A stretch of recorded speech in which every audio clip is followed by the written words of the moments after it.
Hi there, this is Lady Charlotte coming to you from beautiful Buda, Texas.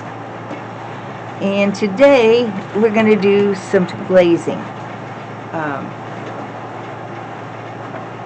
See if I can get you up just a hair so it doesn't cut the top of my head off. Today we're going to do some glazing. The little trinket dishes have come out of the bisque firing and they are ready to be glazed. And so that is what we're going to be doing today. We're going to be doing some glazing. The trinket dishes, I have been asked to do them in a color purple. Purple is not a color that I normally have. So what I do have is some lavender, some very nice lavender, some Smoky Merlot, which is a kind of a deep purple. And then I have cobalt. So, what I need to do is decide which of those I'm going to start out with. I think I'm going to start with one coat, only one, of the cobalt. And you see I've got this little book that I'm picking up that I'm going to write it in.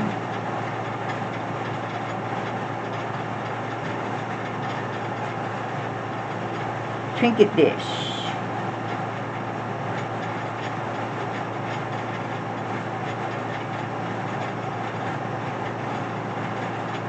One times cobalt.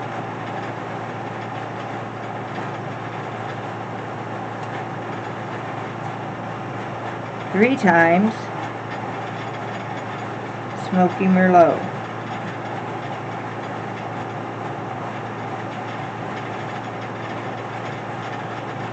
And three times lavender. Now if I have done this right, this should turn out to be a nice purple. Well, we'll see.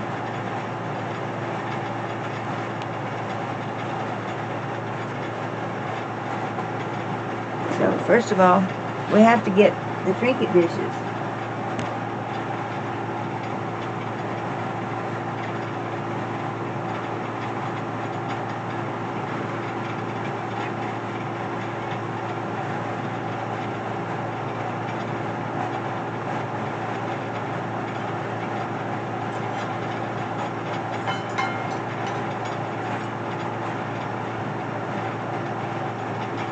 Okay.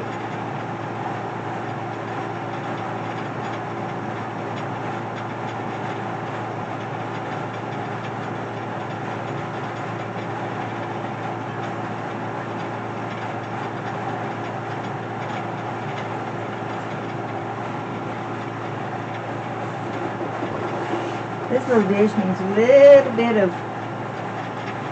tender love and care. Let's get you around here where you can see what's going on.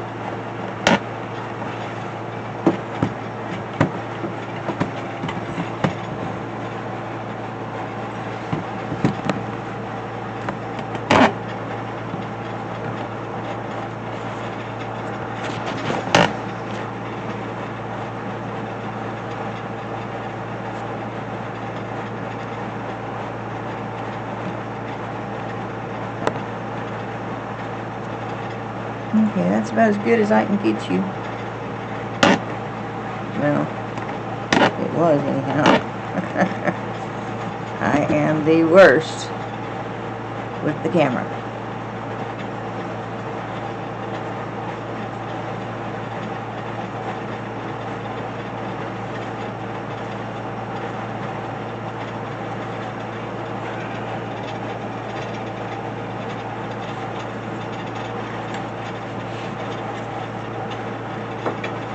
Okay, we need these other trinket dishes.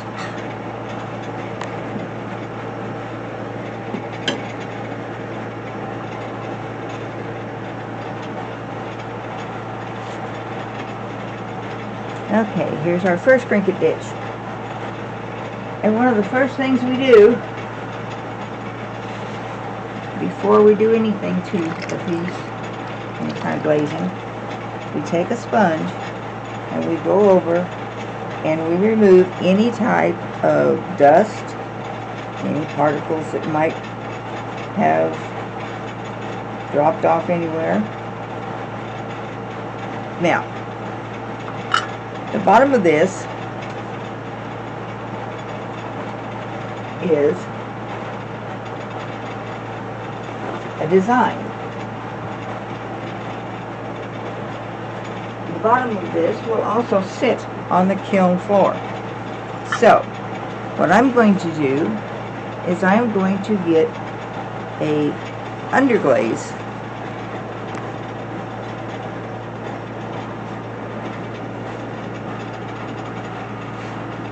and try to do an underglaze with it.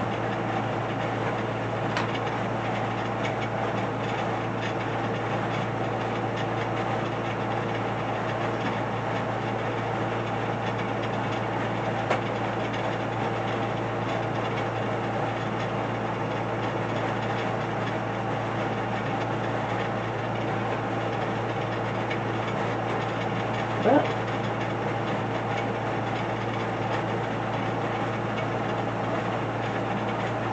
we hit the jackpot now. We found one. Now if I can get back to my spot without tripping over you on the tripod.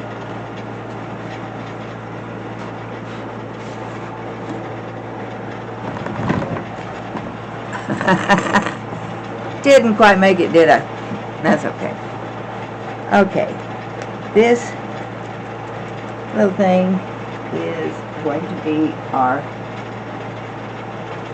underglaze. We're going to put underglaze on this piece on the bottom. And I'm going to do it in such a way that I can wipe it back.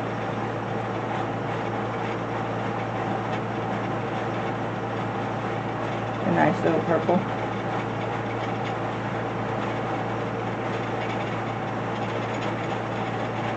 Of course, the underglaze itself would not hurt the kiln shelf.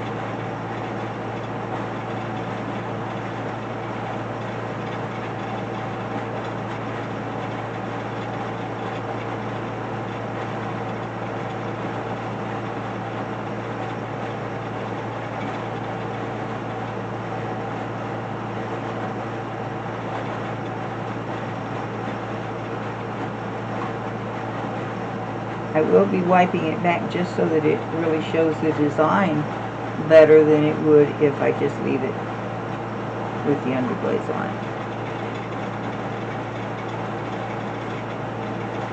And what I'm trying to do now is get all the underglaze down into the areas that I need them in. Into the glaze catch.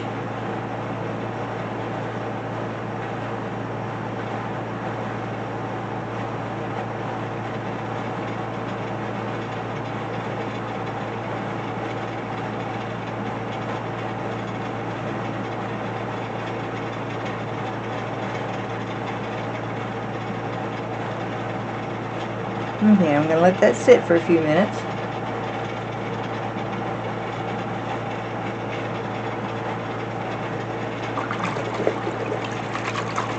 Get off this brush. I try to make it a habit to clean my brushes as soon as I use them.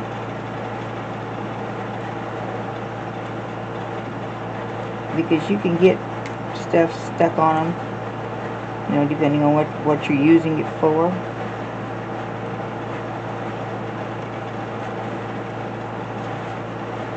You can get all kinds of stuff stuck in them.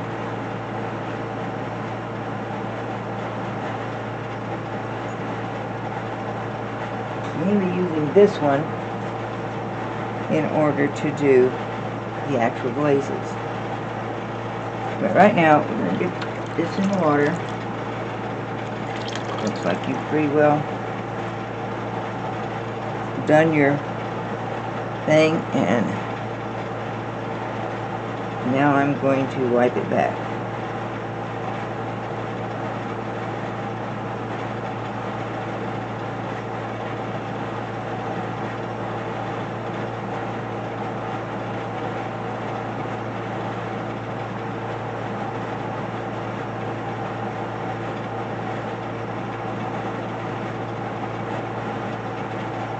Now, you see there? Whoops. See there?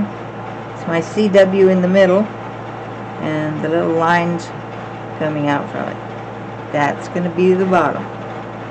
Okay? Now, we're going to start our process here of trying to make purple.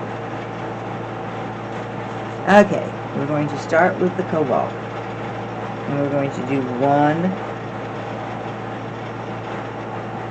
Well, wait just a minute, we gotta have more fluid cobalt than what we got.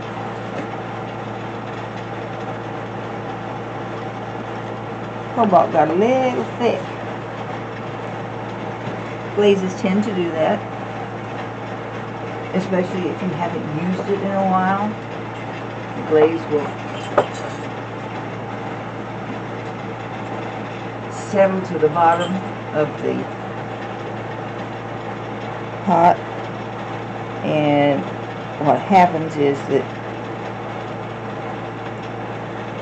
the water in the glaze begins to evaporate. When the solid parts of the glaze go to the bottom, the liquid parts evaporate. And then when you open the glaze up, you've got a very thick glaze on the bottom, but nothing on top. So we just added a little bit of water. You can't see what I'm doing here. We just added a little bit of water here, and I am stirring it up with a whisk. I have whisks of all different sizes in the studio. Big ones, little ones,